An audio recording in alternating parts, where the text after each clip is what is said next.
So I don't have the studio right now up. I'm getting to pull it up along with you. But if you will look at the door and see whether you see that area code, and we'll bring in Kane. No, I don't. I see a 678 and a 214. Those are the two area codes that I see. Let's go with the 678. Let's go with the 678 first, and we'll wait and see who else joins us in the conversation. But let's go with the 678 first.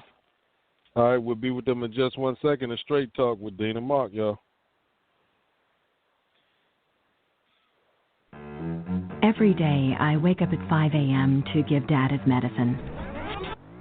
Every day, I wake up at 5 a.m. to give Dad his medicine. At 6 a.m., I make his breakfast. Every day, I wake up at 5 a.m. to give Dad his medicine.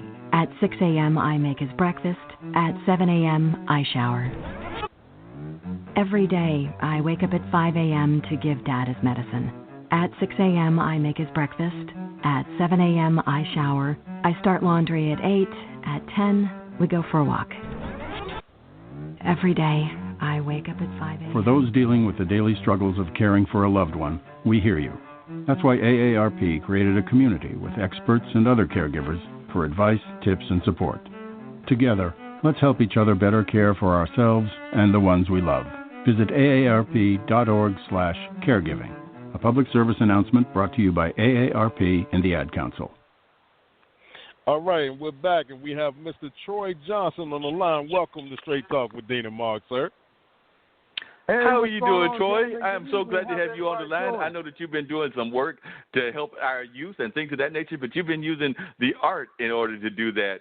So I would love to hear more about what you've got going on, and if you will share about your platform and how you're doing these things, that would be a wonderful thing. But I just know that you're doing some amazing things, and of course our listeners would like to learn more about what you've got going on. Absolutely, man. Good evening, gentlemen. Thanks for having me, man. I hope everybody's well and washing their hands. I am Troy Jermaine Johnson. I am founder and visionary of YM4C Enterprises. YM4C stands for Young Men for Christ.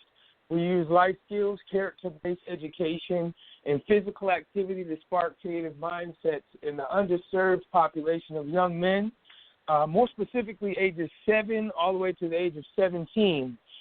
We started our nonprofit organization back in June of 2017, and since then we've impacted the lives of over 300 young men through our 4-part program.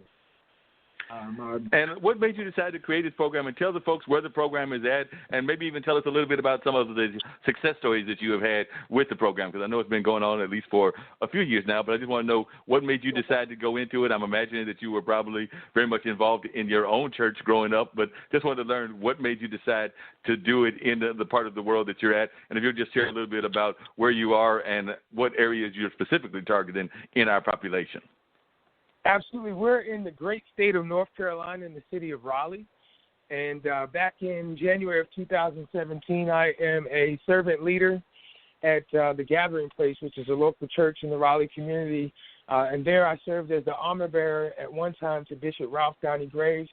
He's since gone to be with the Lord in December of last year. But in January of 2017, it was spoken into my life that I would be the lamp unto the feet of young people that are in darkness. And we all know that prophecy speaks to your potential, usually not to your now. And when that was said over my life, I really, be honest with you, gentlemen, I wasn't in that place. But through prayer, through dedication, and actually through personal experience, really having to overcome some of the obstacles of my son, transitioning from middle school or elementary school into middle school, and having to deal with that bullying, that shaming, and being made fun of for being different, and really had to mend relationships in his life. And once doing that, it kind of empowered me, like, wow, if I could do that, what else can I do? And then, of course, really the relationship, the third part of my why is the relationship or lack thereof that I had with my own father, and really those voids of a 12-year-old kid. Now I'll be 40. Matter of fact, this Friday I'll be 40 years old and have a wife and 3 children of my own, working on another one, and really not having time to be bitter, but wanting to be better, and really wanting to break that cycle of past hurt with my children. And with those 3 parts, it being spoken into my life, the lack of relationship with my father in the past, as well as the love of my children really encouraged me and pushed for us to start. So we started with a very simple formula, man: fellowship over a meal, positive, popular conversation, and teamwork and team-building activities, using basketball as a tool, using football as a tool, and using wrestling as a tool to promote teamwork activity, really understanding that we're more alike than we are different, in promoting that teamwork aspect. The second part, we sit down and we break bread together. In each session, we have some type of meal where we serve each other, and really and planting that seed of servitude in our young men. And, of course, we have a lesson. A lesson, whether it be 30 positive attributes of an effective man, all the way to what it means to serve one another. When we first started, we started with just our impact sessions, which is very vulnerable. It promotes vulnerability and trust and courageous conversation about some of the challenges that these kids deal with on a daily basis. From there, we started a program called the Man Up Barbershop Talk. We built a relationship with 25 different barbershops within the Raleigh area. And each month we take over a barbershop and intentionally incorporate the community. Every law enforcement unit, Wake County Sheriff's Department, as well as social services and foster care, in an effort to bridge the gap and really use positive, popular conversation in a neutral zone. I say neutral zone because the barbershop, we can talk about anything. So right. Really using that platform as an opportunity to bring people together and have courageous conversations about diversity, inclusion, respect, servitude, the thin line between confidence and arrogance, love and relationships, and really having an organic conversation and still incorporating pizza in a meal and breaking bread together, just doing it in the barbershop. To extend that relationship, our third program we started called Balling for Brotherhood. Now, I know you can't see me, man, but Mr. Troy, I used to weigh 475 pounds, man. Part of my testimony, God really took over half of me to make me whole. Now I weigh about 196 pounds. I'm a huge advocate for physical activity. I work out every morning, and I still have the size 62 pants I do push-ups on, just to remind me of where I was and where God brought me from and where I don't want to go back to. So now my knees thank me, my elbows thank me, my blood pressure thank me, and my wife thanks me. So with that newfound body, with that new toy, I'm huge for fighting childhood obesity and really heart disease, which is the number one killer of our people. So we started a program using basketball as a tool, have partnered with the YMCA, Wake County Public School System, to facilitate this program, as well as other local nonprofits, where we use basketball as a tool. We meet in the middle. We talk about what we're thankful for, and then we get the heart rate up. We do high knees. We do strength and conditioning exercises, and we intentionally incorporate the kids with the adults through basketball drills, as well as full-court basketball. So those are the big programs outside of a community service project that we do every month, whether it be in local gardens or local farms or either at the homeless shelter, to help serve and create that sense of servitude in our young men, because we know that Jesus came to serve, not to be served. So that means there's a form of servitude in all of us. We just have to find it. And the easiest way to find out our form of service is to serve. So putting ourselves in positions where we can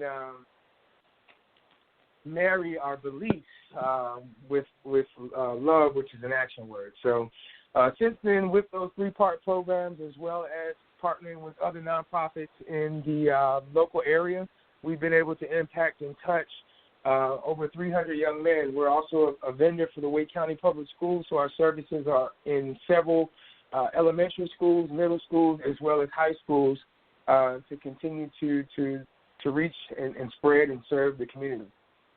Wow, y'all sounds like y'all doing some amazing work, and that's what I've been seeing on Facebook and things of that nature. I am curious, and then I also want to bring Kane Smego into the conversation, because I know I can only get him for a few minutes, and he's calling out of the Los Angeles area, a very well-known spoken word artist and everything. But before we bring in Kane and everything, I was just wondering, how are you able to do these things with all the social distancing that's going on right now? Because you talked about basketball, you talked about wrestling, you talked about a lot of these other things, even the barbershop, and as you said, you couldn't see, I couldn't see you and see the the great weight that you have lost. You right now cannot see me because I'm not doing it on StreamYard or one of the other platforms, but I've got a little bit of the extra beard going on because, can't see the barber. The barber, at least in Durham, is being not able to be seen and things of that nature. So I'm wondering how you're doing some of these things right now in the era that we're in, or you just got everything on hold until we get this under control and are able to go back to more regular kind of programming. But I'm just curious as to how you're working the programs